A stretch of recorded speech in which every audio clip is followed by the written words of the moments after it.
Bonjour, voilà, je suis là pour vous exposer la réflexion qu'on a eue sur ce sujet. On a identifié quelques risques qu'on voit en bleu là. Alors effectivement, c'est pas exhaustif, hein, il y en a d'autres qui sont apparus. Là, on a des épisodes sévenols, là, on avait aussi des épisodes sévenols. Là, c'était les risques de submersion. Dans l'ensemble, tout le monde était plutôt d'accord que les risques d'érosion n'étaient pas immédiats, en tout cas pas prégnants dans l'immédiat, et que peut-être dans le futur, mais pour l'instant, on n'en avait pas la visibilité sur le territoire, en tout cas pour la plage. On avait même plutôt la sensation inverse actuellement. On avait des représentants de plusieurs domaines, alors, le commerce, les habitations, le camping, madame qui a un appartement, retraitée mais qui a un appartement, ou une maison, je ne sais plus.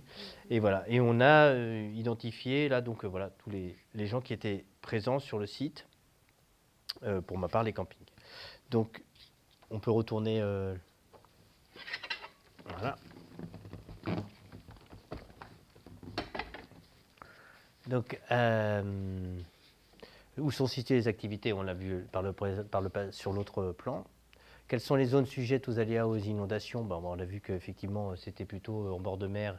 Et on a surtout beaucoup parlé des épisodes sévenols parce que c'était prégnant pour les personnes qui étaient interrogées. Et après ça, on a envisagé, on a essayé de se projeter dans les 10 prochaines années pour voir qu'est-ce qui pouvait se produire.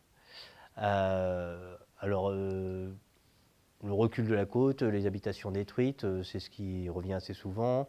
On a vu la relocalisation effectivement de Marseille en plage qui pouvait être un problème parce qu'effectivement il n'y a pas de fonds, comment est-ce qu'on pourrait faire, voilà. Le poumon économique aussi qui est revenu en disant qu'effectivement Marseille en plage est un site où il y avait beaucoup d'activités économiques. Après il y a Marseillan aussi, mais on a parlé plus particulièrement pour l'érosion de Marseille en plage. La réglementation, le cadre national qui est quand même assez figé et qui ne permet pas d'anticiper des solutions ambitieuses. Et sinon, l'effondrement des retombées économiques et touristiques, ça on en a parlé. La relocalisation des infrastructures. Et après, en fait, on ne savait pas trop parce qu'on voyait bien qu'on n'a pas pour l'instant d'image certaine de tout ce qui va se passer. Donc c'est compliqué de se projeter.